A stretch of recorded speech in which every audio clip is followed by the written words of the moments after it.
And so there are a number of lines of story that kind of go off in one direction, and you think you're going one place, and then the line does sort of double back, you know, and just, you know, as the viewer is trying to sort out, you know, is there a shape here? You know, what is that shape? Where are we going? It's not unlike, you know, this opening where you're actually just traveling through an experience, and there isn't a really obvious, clear path that everything's leading to. I mean, that's what's nice about the film.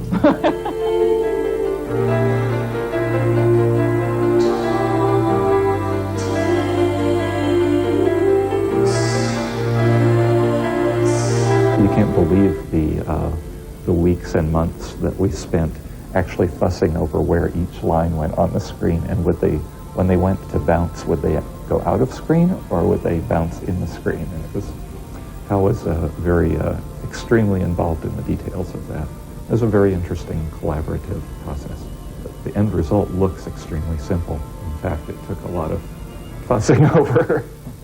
But as far as I know, he's very happy with it.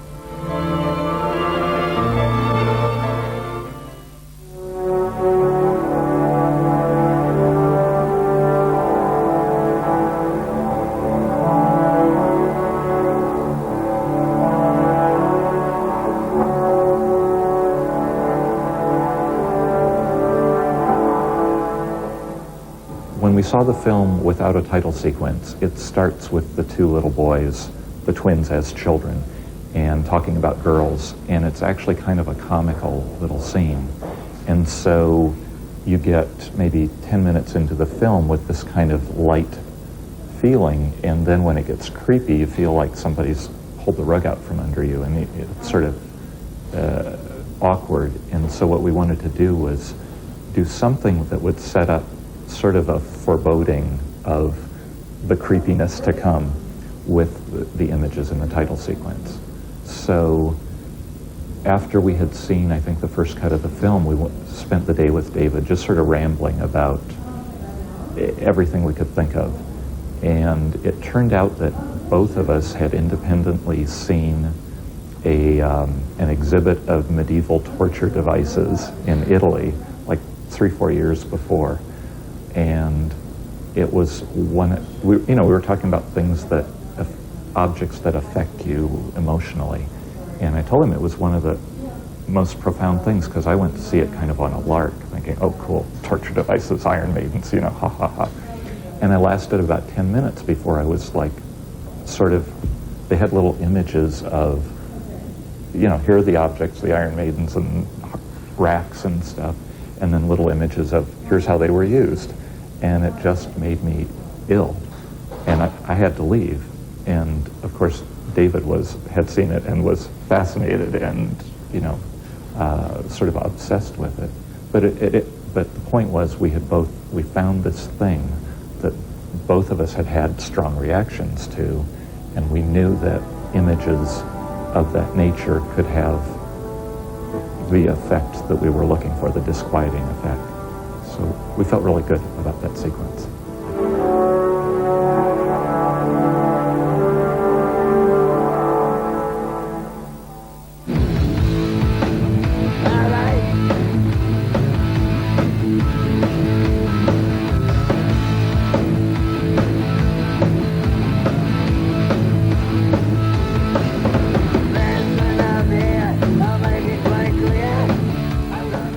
I always think that credit sequences are crucial to the experience of watching a movie, and I remember from when I was a young boy and I saw movies, I knew who Saul Bass was, because every time one of these great credit sequences would show up at the head of a Hitchcock film or whatever, he would get a main title credit, and I go, wow, that's really great. And the Bond films always had great title sequences. So I've tried in all my movies to work in something really interesting in the title sequence. When Michael Lehman came to me, he really wanted the audience to feel that they were having a lot of fun when the movie started, and he wanted to capture the spirit of the characters in the picture.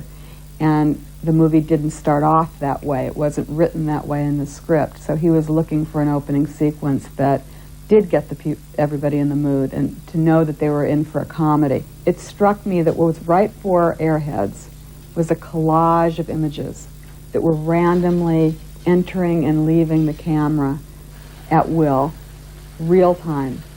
And the only way to do that would be to just move things around under a camera and shoot a lot of film and then sit down with the editor and cut the best parts together. So we shot about 10 to 1, like making a mini movie. Nothing was repeatable. So I really needed Michael's trust at that point, and he gave it to me. Once he saw the storyboard, and some of the people at Fox did, he sort of said, take it and run. And that's unique. And I really tip my hat to him for that.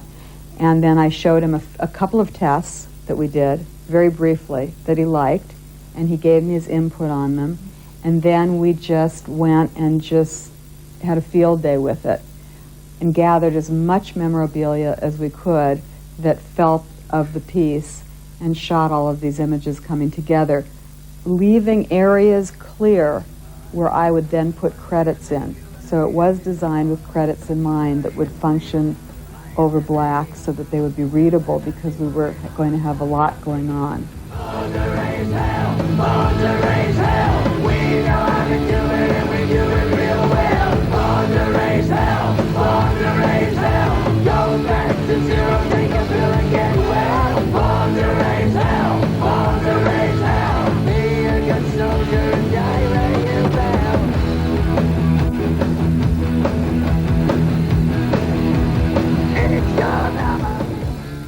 I do see the title sequence as establishing the spirit of the movie, and I feel that it was really important to get that spirit in right up front, because the movie itself gets off to a rather slow start just by nature, and I thought it would be good to show some more energy and a little bit of rock and roll spirit right up front.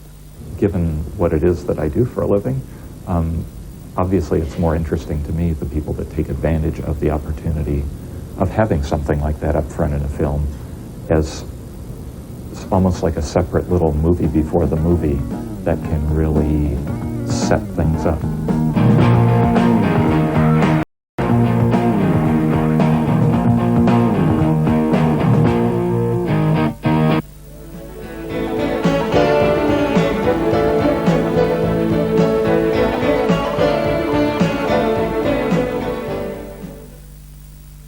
You're watching the Movie Channel.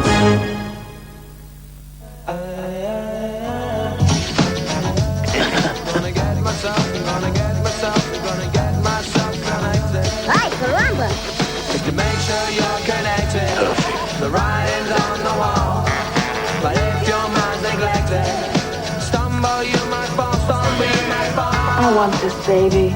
Yeah? I'd rather have the wild sex, but there you go. Nothing's changed.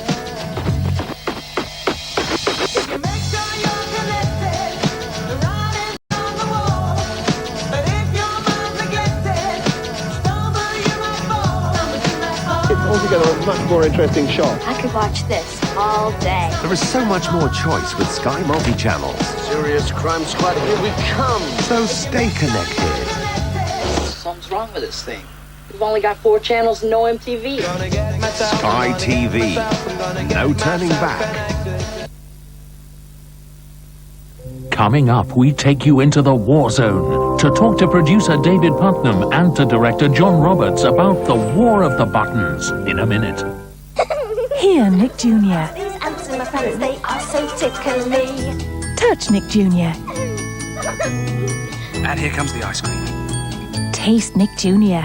Feels nice on your fingers. Feel Nick Jr. It's a tiger. See Nick Jr.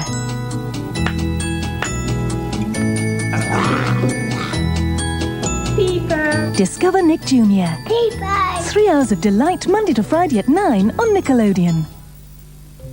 Now in the Sky Interview, War of the Buttons, the story of 2 gangs of kids from neighboring villages who are at war. To tell us about it first, it's producer, Oscar winner David Putnam. It's about children living in a world of their own in which parents generally are enemies, and where another group of people represent an enemy, although for no good reason. I mean, these are children who have inherited an attitude to another village and are living out a battle which may, for all we know, have been going on for hundreds of years. And I thought the shift of that to Ireland, with all the subterranean issues that touches on, was very attractive. 2, 4, 6, 8. Who's a pillow? Stop me here. Stay. Is that it? That's the best you can do.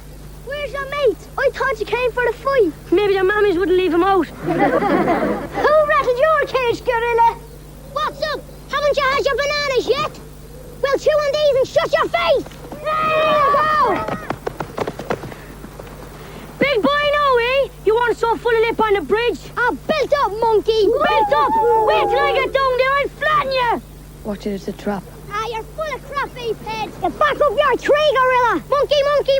I'll kill you. Gorilla, get back, you idiot.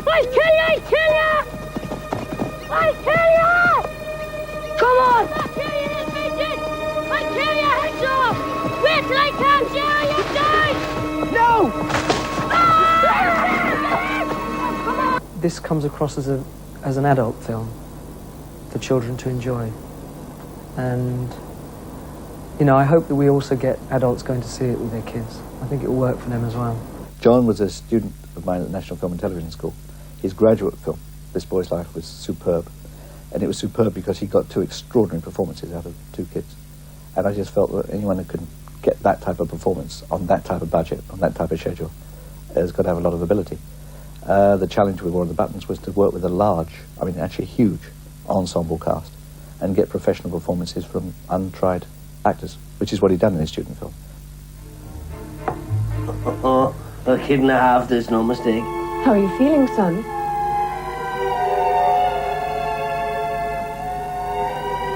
I smashed me eggs. It's his eggs he's fretting over. Is that all it is? Sure, we've bushels of eggs. Jerome, go out the back and fill his box with eggs. What? So your mammy says. I'm not waiting on him. But he's busy. He's done his lessons, mister. Busy? Well, you can give him a hand. Eggs now, the pair of yous. Don't argue.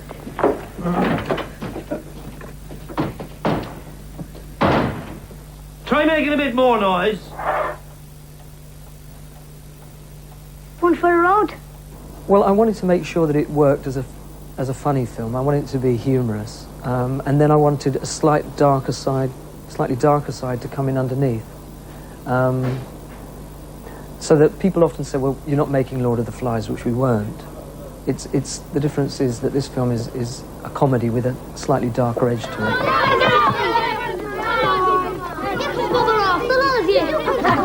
What's up with you? £1 a week, that's what. Where am I going to get £1 from? Where are we all? We're all in the same boat. A republic, yeah. We're all not equal. Some has money and some don't. And I don't. I got none. Me neither. I get a bit instead of this. I got none. Okay. Stand over there, all those who have money. Those who don't, join little Con the Jacks.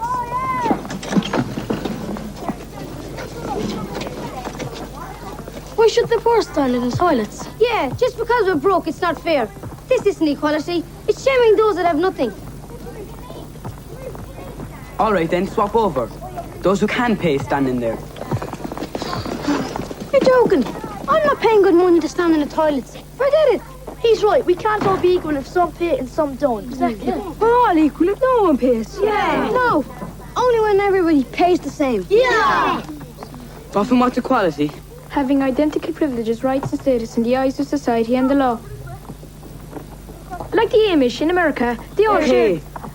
Okay, forget what you've got in your pockets now. That doesn't count. We don't use it for the war. It's for our own things. I haven't got nothing anyway. Me neither. But we've got to find ways to make money. Money for all of us to buy buttons and things for the war. Yeah. But often is that equality? Yeah, that's equality. I defy anyone to come out the movie not having been moved by it, not in their heart of hearts wishing there wasn't more of the world like that. It's rather like, to me, it's rather like Local Hero. I love Local Hero today. I can still watch Local Hero because I'd like to live in that world with that ethos, with those values. And I suspect I'm not alone in that. Charge! We were at war against the lads from Carrick, the village across the river. Keep on your own side. It's after the bridge is ours. Take aim! We were always fighting. They were great days. Gonna have to come down sometime. Gonna have to pee sometime and I know where I'll be aiming. Most wars last for years. This one has to be over by dinner. From Academy Award-winning producer David Putnam and director John Roberts, War of the Buttons. The English cricket team's final motivational speech. Men, your mission is to bring home the biggest prize in the world of cricket. The Ashes. The Australians are looking good, but they're not expecting surprise. We'll surprise them with line, length, our openers, our middle order, and our tail enders. Oh, the sound of Australian leather on English willow, and our weapon, surprise. And men, while you're out there, Miss Willowbat will put on the box, and we'll be watching from the moment the first ball is struck, live and exclusive on Sky Sports. Sky's coverage of the English Tour of Australia begins November the 24th and is presented in association with Ford Mondeo. If Basic Instinct made you hot, You sleep in the nude? Only when I'm naked. and Silence of the Lambs made you scream, then you'll quiver all over when you see National Lampoon's Loaded Weapon 1, starring Emilio Estevez and Samuel L. Jackson. Wilderness girls. It's bigger than Watergate. It's bigger than Oprah. National Lampoon's Loaded Weapon 1, coming soon to the Movie Channel.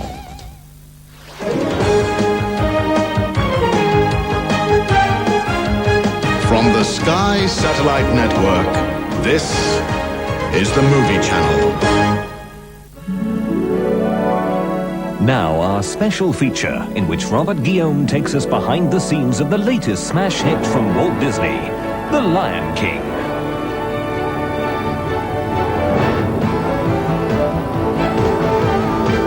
Welcome to the making of Walt Disney Pictures' The Lion King.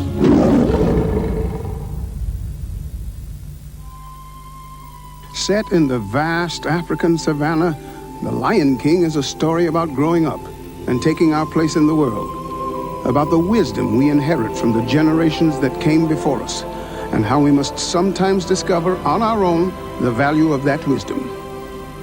Father? You are my son, and the one true king. You must take your place in the circle of life. Lion King is really about that moment in each of our lives in which we sort of have to grow up and take responsibility. We have to take our place in the circle of life. I think Lion King really refers back to a lot of things that we've done in the past, like Bambi, of using animal allegories to tell human stories. Very simply, The Lion King is a story of a young lion born to be king of his pride. This'll all be mine? Everything the light touches. Who has to go through a lot of difficulties to get there, and most especially who has to learn to believe in himself before he can become what he is fated to be. Don't you understand? You're our only hope. Directors Rob Minkoff and Roger Allers guided a team of story artists and writers toward a film which first took shape, as all Disney animated films do, on storyboards. Scenes, gags, and lines of dialogue get worked out in front of an audience of fellow artists. The Disney artists call this process pitching the boards. You can kind of act it out while you're pitching, these dead drawings that are sitting up there. You can give it some life and help communicate what the intent of the board is. By imagining and reimagining the story, the artists gradually discovered what would make The Lion King unique. We realized that what we were trying to do was actually something very different. It was more a story about a father and a son. Stay low to the ground. What's going on? A pouncing lesson. Oh, very good. Pouncing. Pouncing? And I think at the heart of the film is that emotional relationship between us and our parents, and how we respond to that, and how we take the wisdom of our parents and move through our lives with that wisdom. When we die, our bodies become the grass, and the antelope eat the grass. And so, we are all connected in the great circle of life.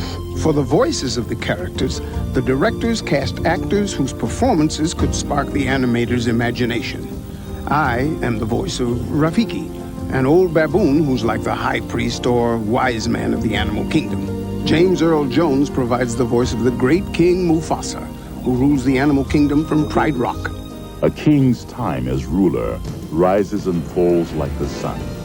One day, Simba, the sun will set on my time here and will rise with you as the new king. His voice gets into these such deep, deep registers that he almost really literally sounds like a lion. I mean, his voice rumbles. Remember. Home Improvement's Jonathan Taylor Thomas plays Simba as a cub, whose cat's curiosity gets him in trouble. Whoa. Matthew Broderick is the voice of the adult Simba, who just wants to live a carefree life, away from all responsibility. Man, I'm stuffed.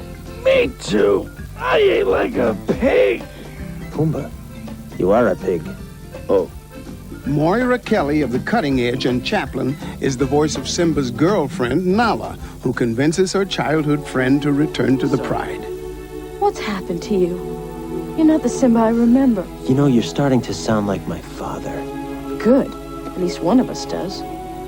Broadway veterans Nathan Lane and Ernie Sabella portray fast-talking meerkat Timon and the kamikaze warthog Pumbaa, who teach Simba about the joys of the jungle. Hey, this looks like a good spot to rustle up some grub. Ew, what's that? A grub. What's it look like? Ew, gross. Tastes like chicken. And Academy Award winner Jeremy Irons oozes evil as the king's bad brother, Scar. An elephant graveyard is no place for a young prince. Oops. An elephant what? Whoa. Oh, dear. I've said too much. I suppose you'd have found out sooner or later, you being so clever and all. And then there's the hyenas. Well, well, well, Bonsai, what have we got here? I don't know, Shenzi. What do you think, Ed? Yeah, just what I was thinking. A trio of trespassers. We have Shenzi, Bonsai, and Ed.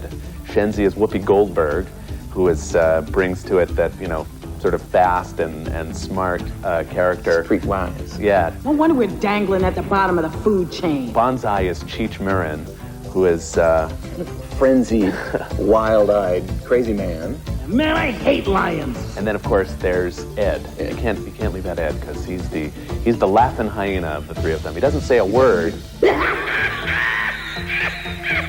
Hey, shut up! I'm surrounded by idiots. With the help of Minkoff and Allers, the performers found the character in their voices. Or was it the other way around? Well, I think the character Simba itself is a lot like me. You know, he's real energetic, always, you know, looking around, trying to see what, you know, real adventurous, trying to see what he can do. I think I just tried to make it almost like I was reading a bedtime story to a child. Trying to imagine if I were reading this as a story, what voice would I use for Nala? How would I inflect certain words? And just kept it very natural. I think doing voice for animation is probably acting in its purest, most ancient form. It's a bit like the Greek form of acting in the ancient Greek where they had masks on. In our case, the mask is the animator's drawings, you know. I had assumed, as I think a lot of the general public assume, that the picture is drawn and then the actor comes along and puts the words to that picture. I hadn't realized that the actor was often the inspiration for the picture. And they don't send you a script, they take you to a big room and show you pictures and sort of talk the story through, like with a pointer.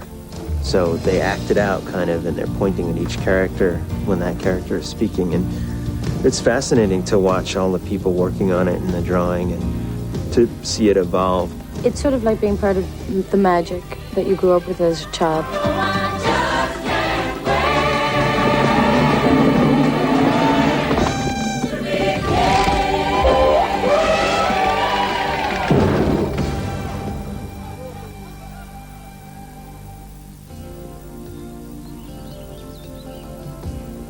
This magnificent creature has a wingspan of 7 feet and talons the size of human hands.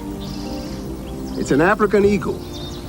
It seems as if everything about Africa, from its one-of-a-kind animals to its breathtaking scenery, is larger than life.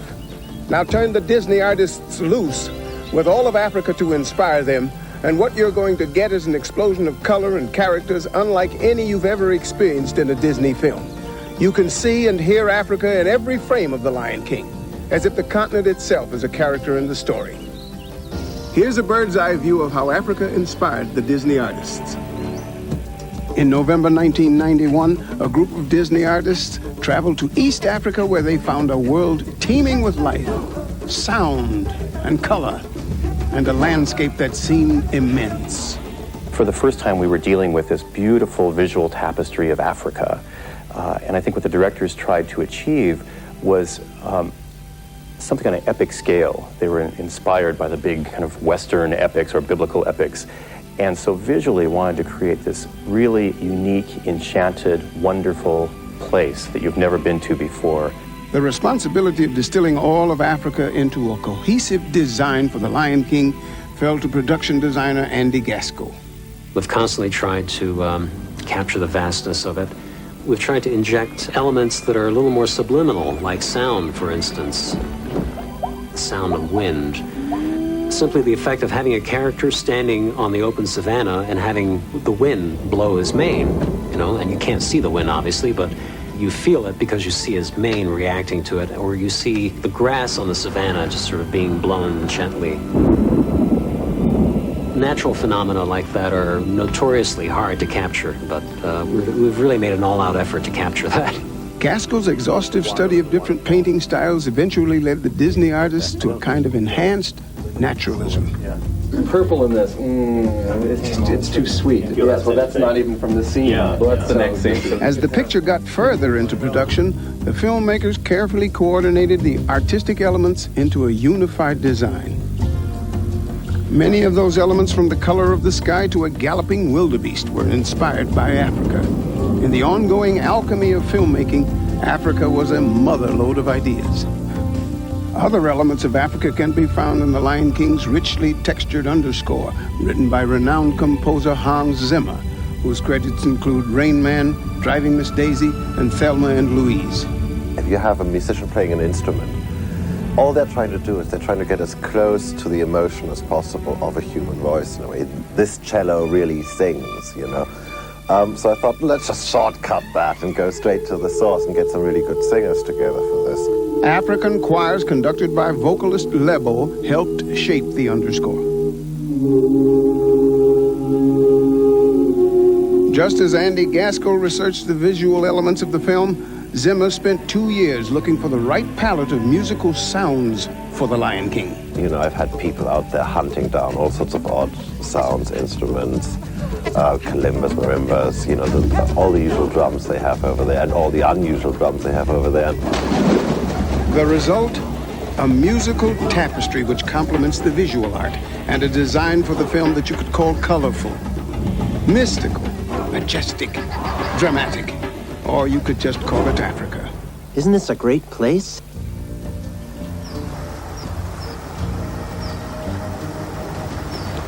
Making a Disney animated film takes years of work by hundreds of very creative people.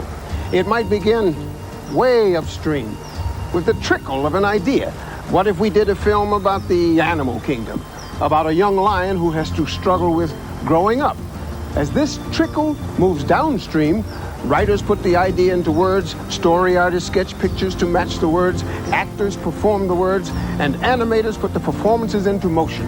Add the directors, producers, editors, musicians, computer artists, and others, each flooding the film with ideas and creative energy of their own, and what you've got is as much a force of nature as it is a film. To bring the most compelling elements of nature to The Lion King, the first step for the animators was to observe the animals they would be animating. The meerkats, which are pretty neat, they have a really neat way of moving. They're pretty quick and agile. Ah! Hey, who's the pig? Are you talking to me? Uh-oh, they call him a pig. Hey, call me Mr.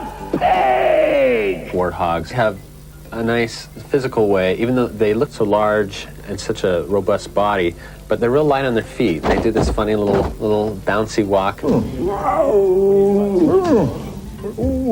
World-famous wildlife expert Jim Fowler came out to the studio and brought a few friends who made quite an impression on the artists. You can just sense the power in that you feel incredibly small and weak compared to this massive intense creature, you know. You notice that they are very contact-oriented. On looking at a lion cub, the first thing you would kind of think is the fact that they're kind of a soft creature, almost like your house cat. But when you actually get your hands on one, you find that it's almost the exact opposite. They're very powerful, very hard.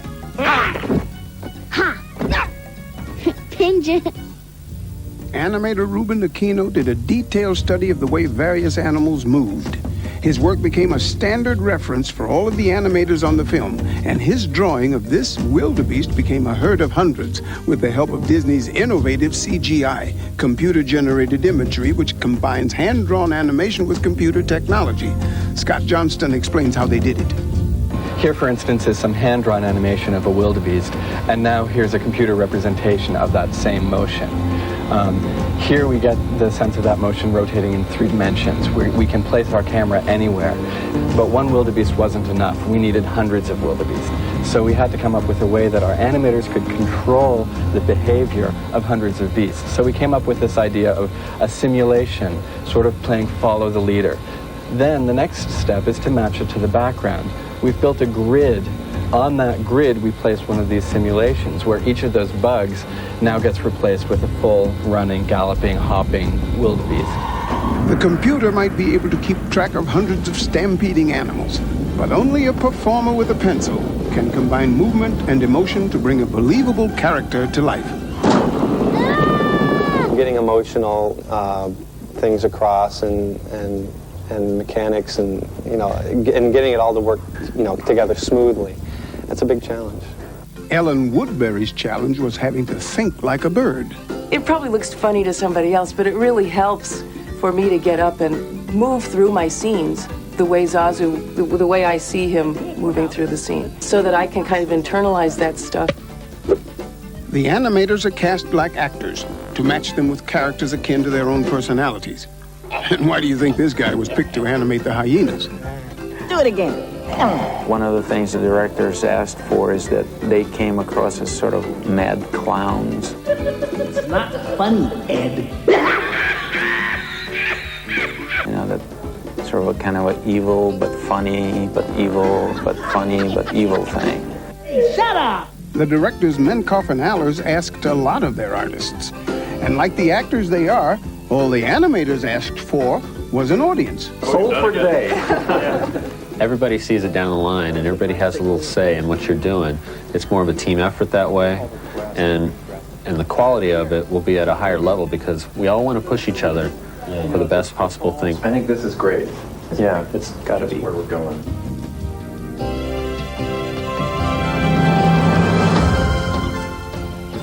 In The Lion King, the music entrances your ear every bit as much as the images delight your eye.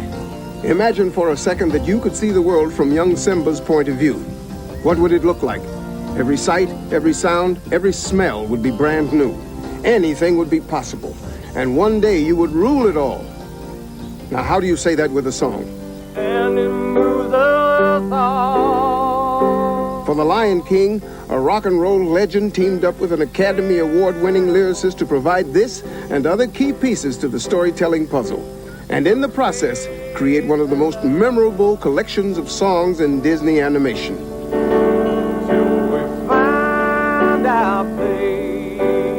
Elton John and Tim Rice wrote 5 spellbinding songs for The Lion King over a 2-year period. It was interesting hearing Elton John sing a song that was going to be in a Disney movie. Sort of stunning to, just to have that happen. It's great. We pitched him the boards, we pitched him the story, and then he sat down at the piano and played. And he doesn't need a sound stage, he doesn't need anything. His voice is beautiful. Yeah? What do you think? You want to work the songs into the fabric of the story so that the songs don't become a pause in the story, that they promote it and help you understand the characters. I'm gonna be a mighty king, so enemies beware. Well, I've never seen a king or beast with quite so little hair. In this number, little Simba looks forward to the day when he can have everything his own way. I'm brushing up, I'm looking down, I'm working on my wrong. It's a fun track because he's really showing off. And he's thinking, God, this is going to be fabulous. I'm going to do this and I'm going to do that. And no one's going to tell me what to do. Oh, I just can't wait to be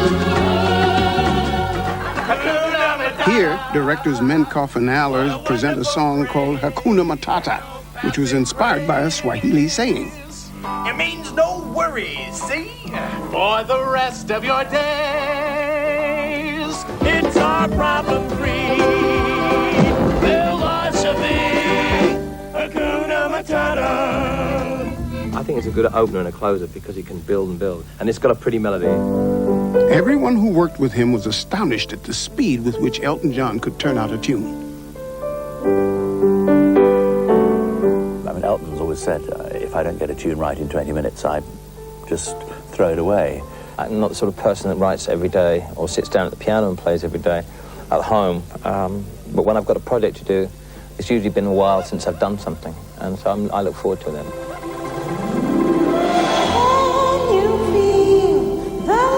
The first song Elton John wrote was the film's love song.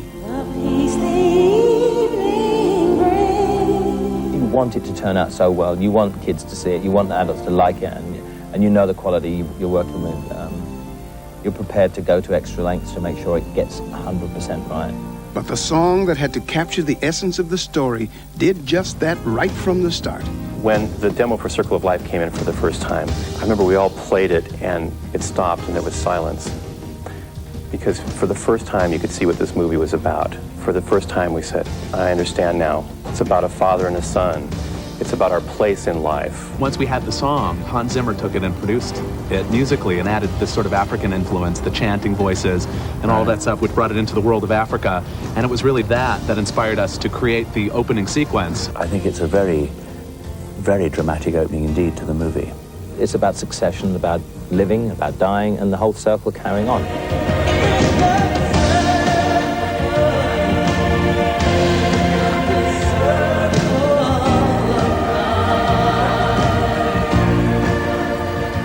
The artists who gave life to The Lion King are part of a great succession of dreamers who create the Disney animated films.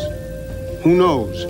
Maybe a young boy or girl will see this film and be inspired by a dream of their own, and some great and future achievement will find its beginnings in The Lion King. On behalf of Rafiki, Zazu, Timon and Pumbaa, Mufasa and Simba, and all the animals in the kingdom, thanks for watching, everybody.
You're watching the Movie Channel.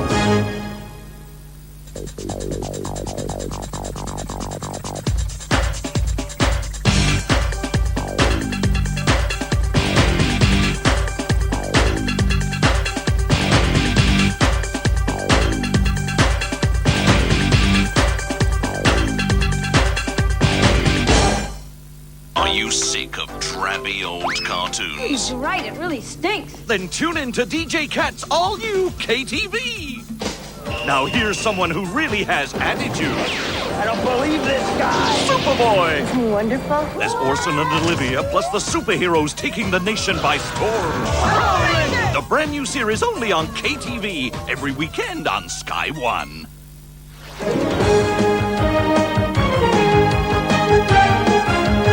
From the Sky Satellite Network, this is the Movie Channel.